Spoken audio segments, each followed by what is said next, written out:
Olá, gente! Hoje a nossa aula vai ser para correção da atividade de retomada preparatória, se caso a gente tivesse a nossa primeira avaliação. Como ainda a gente não sabe como vai ficar o retorno das aulas, então a gente vai fazendo a correção por aqui. Então tá aí, gente.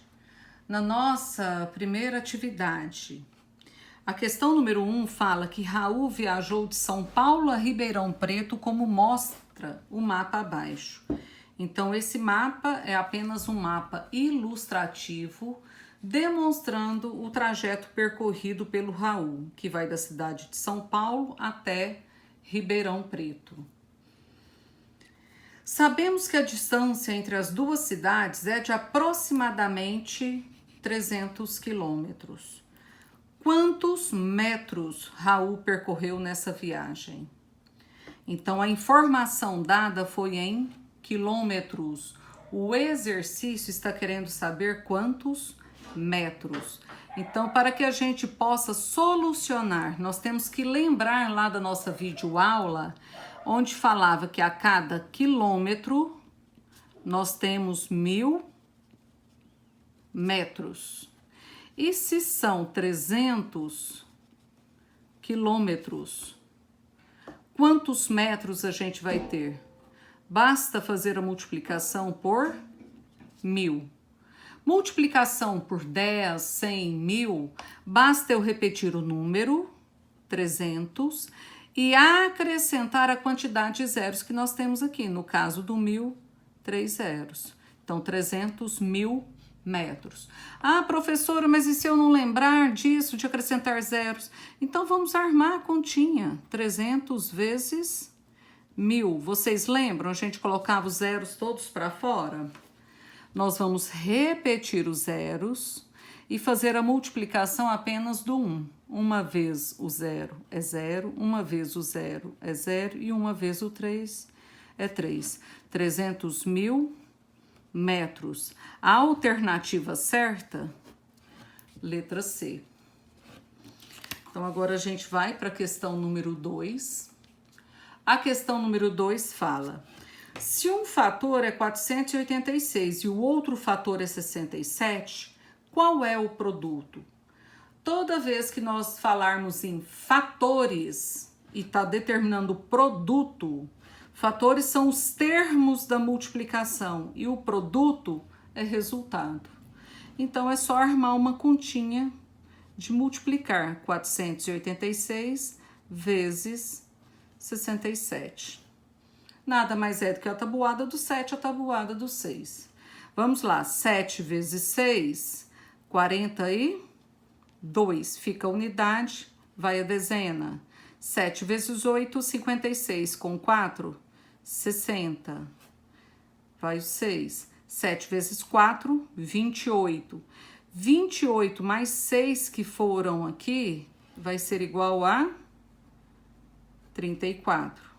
Aí nós vamos esquecer esses valores e agora vamos multiplicar o 6, que é a dezena. O resultado tem que ficar embaixo da dezena. Aqui embaixo você coloca um 0, um coraçãozinho, ocupa o espaço aqui ou então deixa ele vazio.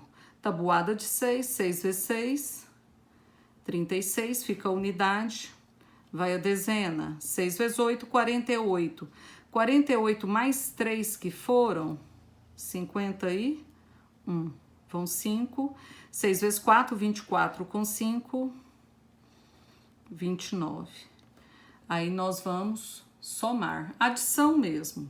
2 mais 0, 2. 0 mais 6, 6. 4 mais 1, 5. 3 mais 9, 12. Fica a unidade. Vai a dezena. 2 mais 1, 3.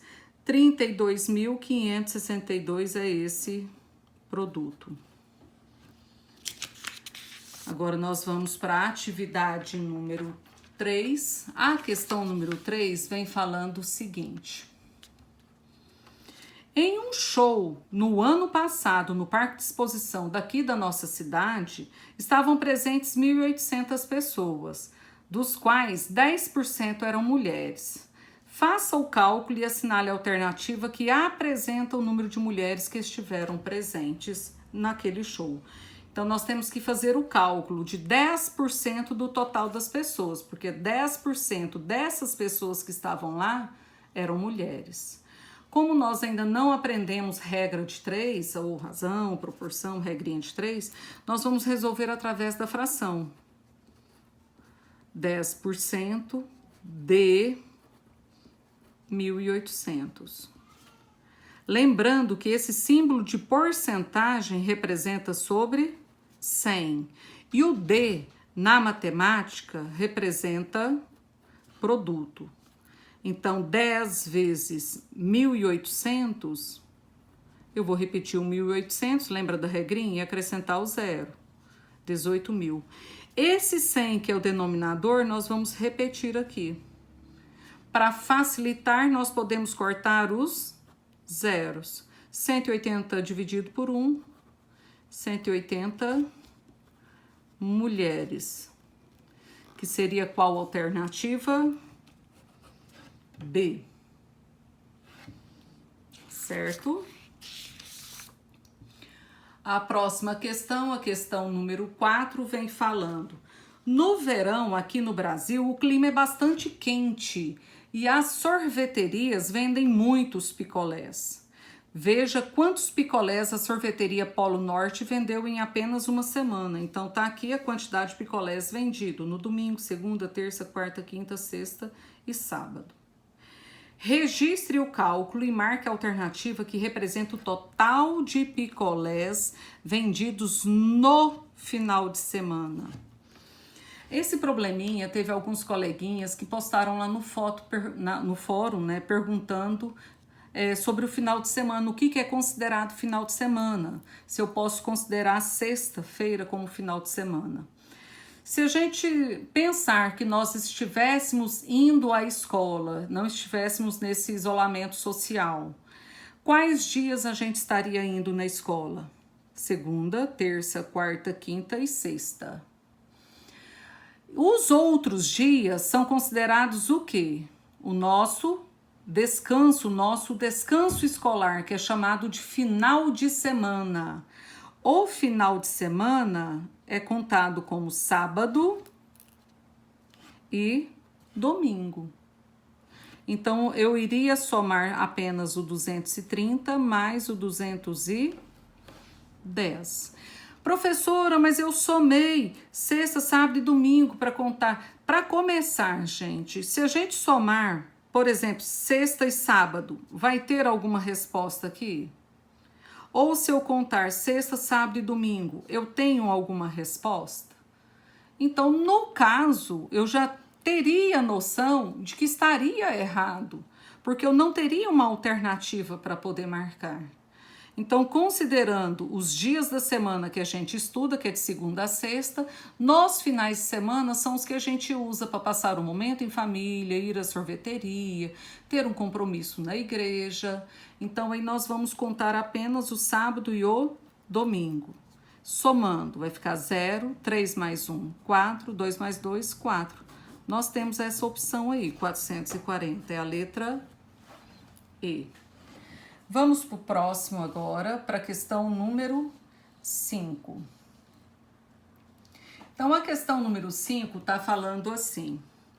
Em um programa de auditório, que é muito conhecido aqui no nosso país, gente, pelo apresentador distribuir dinheiro para a plateia.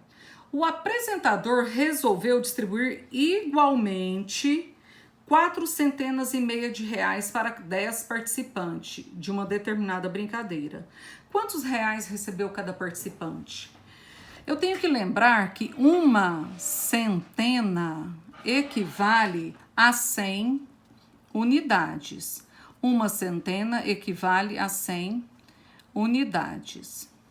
Então, se eu tenho 4 centenas representam 400 unidades. Só que falou que são 4 centenas e meia. Meia centena quer dizer que a metade de uma centena. A metade de uma centena é igual a 50 unidades. Então, se eu juntar esses dois valores que foram dados aqui, 4 centenas e meia, quanto que eu vou ter? 450 unidades. Então, foram distribuídos R$ 450 para quantas pessoas? 10 pessoas que participaram.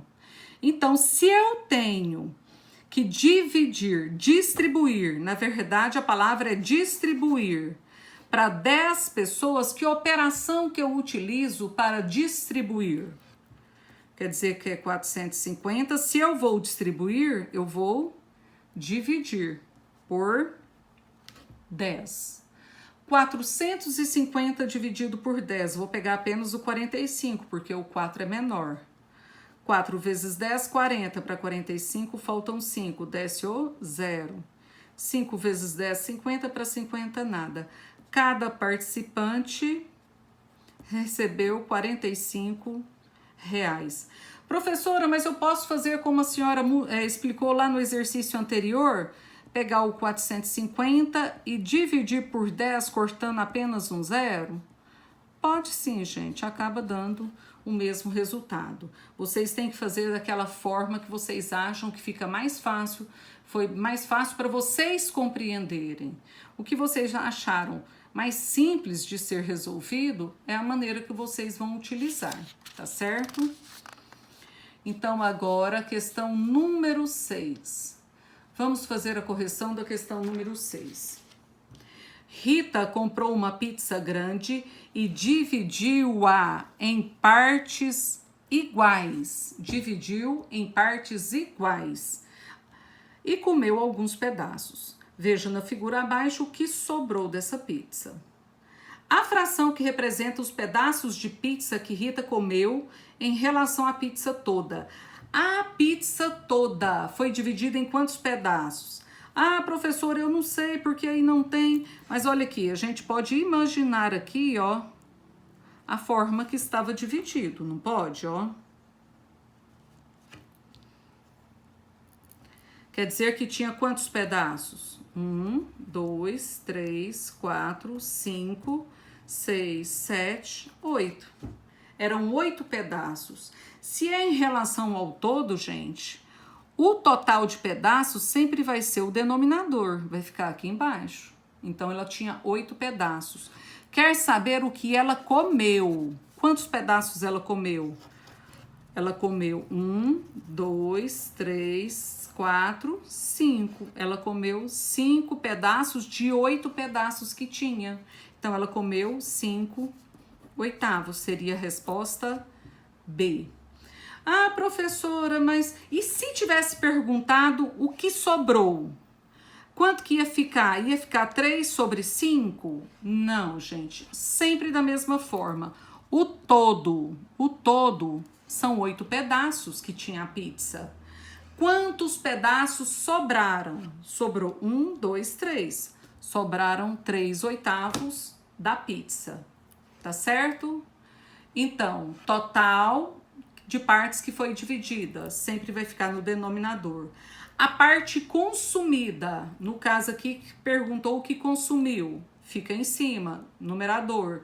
Ou se tivesse perguntado a parte que sobrou, é o numerador. O denominador não vai estar alterando, certinho? Então, vamos para a questão número 7. A questão número 7, gente, ela fala o seguinte. Uma árvore de Natal está iluminada com 2 tipos de luzes diferentes, que piscam de formas alternadas. A primeira pisca a cada 6 segundos. Então, ela estava desligada, ela piscou no 6, ela piscou no 12, no 18, no 24, no 30 e assim por diante. A outra, ela pisca a cada 3 segundos. Então, ela piscou no 3, no 9, no 12, no 15, no 18 e assim por diante. Quer saber a cada quanto tempo as 2 luzes piscam simultaneamente? Então, é só a gente ver aquele tempo que repetiu.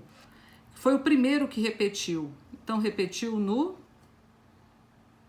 Eita, eu esqueci aqui, ó. 3 mais 3, 6 mais 3, 9, 12, 15, 18 e assim por diante. Então, repetiu no número 6. Então, de 6 em 6 segundos, elas vão piscando junto, ó. 12, 18, o próximo é o 24 e assim por diante. Depois o 30, o 36 e assim por diante. Tá certo? Tá vendo que eu acabei esquecendo aqui o 6? Isso pode acabar acontecendo. Nossa, professor, mas o que eu faço para não acontecer esse erro? O que a gente pode fazer? O MMC. De quais valores? De 6 e de 3. É só fazer aquela fatoração que nós aprendemos e vocês viram na videoaula. Quais são os números primos? Aqui a gente só pode dividir por números primos. Vocês lembram? Ó, é o 2, o 3, 5, 7, 11, 13, 17, 19 e aí vai. Então, eu vou ver o menor número primo. O único número primo par é o 2. Tem algum número par aqui? Tem, o 6. Então, divide por 2. 6 dividido por 2, 3. Então, a gente sempre vai dividir. O 3 divide por 2? Não, então vai repetir. Então, não são pares, então não vai dividir por 2. Eu vou ver o próximo número primo, 3. Divide por 3, não divide? 3 dividido por 3, 1. 3 dividido por 3, 1. Tudo 1 acabou, ele não tem primo, né? Vamos multiplicar 2 vezes 3, 6. Então, o MMC de 6 e 3 é 6. Então, a resposta seria a cada 6 segundos. Vamos agora para a última questão, a questão número 8. No 7º ano da escola Mais Saber, 1/4 dos estudantes fazem aula de teatro. Qual a outra forma de representar essa fração? Eu tenho a fração 1/4. Todas as respostas estão em porcentagem. Vocês lembram que nós fizemos o exercício anterior onde falava que porcentagem, esse símbolo aqui de porcentagem quer dizer sobre 100. Então, sobre 100. Para eu conseguir ter esse denominador 100, eu tenho que fazer o quê com 4? Multiplicar ele por quanto? Por 25. Mas, professora, como é que a senhora sabe que é o 25? É só vir aqui e dividir, ó, 100 por 4. 2 vezes 4, 8. Para 10 faltam 2, desce o 0. 5 vezes 4, 20. Para 20, nada. Então, foi por 25. Se eu multipliquei o denominador por 25, o numerador também tem que ser multiplicado por 25.